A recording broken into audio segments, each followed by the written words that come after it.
Mamas, I want to share with you some of my favorite apps that I use when I was pregnant and after Aiden was born. For those who don't know me, my name is Tenn-Lai, and thanks for tuning in.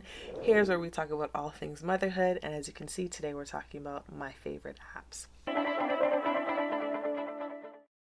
The first app that I want to mention, and I believe it's partnered with Philip's event. I believe so. Don't hold me to that, but I believe so. It's called Pregnancy Plus, and I wrote it down here so I don't forget. So you'll see me looking down every now and then. But it's called Pregnancy Plus, and in that app, it really brings you through like week 1 of pregnancy, week 2 of pregnancy, what to expect, and you can put in like your pictures of your baby bump. You can put in like names that you're considering for your child, so at least you have things in one place. Your registry information, you can start putting that, like registry in terms of what you want to put on your registry, you can start putting that in there. And the good thing about this app is it actually shows you the articles that are associated to the time of pregnancy that you're in and what you should be looking for, what you should be testing for, things like that. So it keeps you up to date. What I think I may do is I'll just put, every time I talk about a different app, I'll probably put a screenshot here just so you can see what it looks like. The second app is when you're having contractions. It's called Full Term. It was straight to the point, tap, top off. It tracked everything and gave you like a summary of everything that you needed to. It was just very user friendly. The look of it may not be pretty like what a lot of people look for when it comes to apps, but when you're having a contraction, you just want something that works, tells you what you need to know, and that's it. So Full Term, I highly recommend you using that.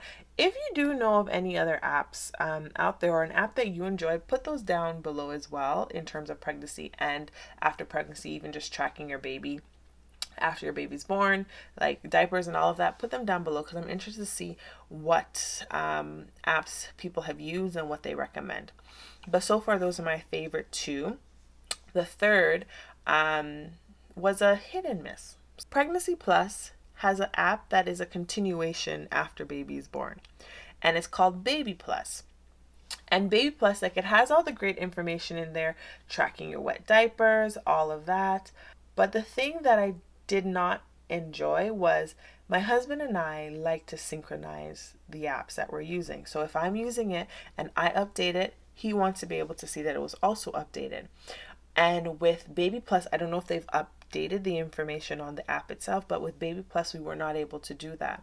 So when I was putting information in, he wasn't seeing it, which is what brought us to the app called the Baby Tracker, from, medication to their weight and height and all of that, tracking that, to their feedings, whether you're feeding from the breast, formula, or a combined feeding, your wet diapers, how many poos, if it's a mix or if it's a dry diaper. Like, it gave you so much to track, which I thought was so beneficial when it came to tracking for Aiden, at least for the first little while.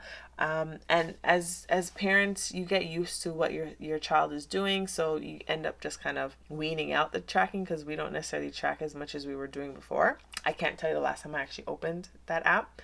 I think it may have been when we went to weigh Aiden, because you can still track it that way just to make sure he's hitting all the percentile that he should be. Those are my 4 favorite apps. What are some of your favorite apps?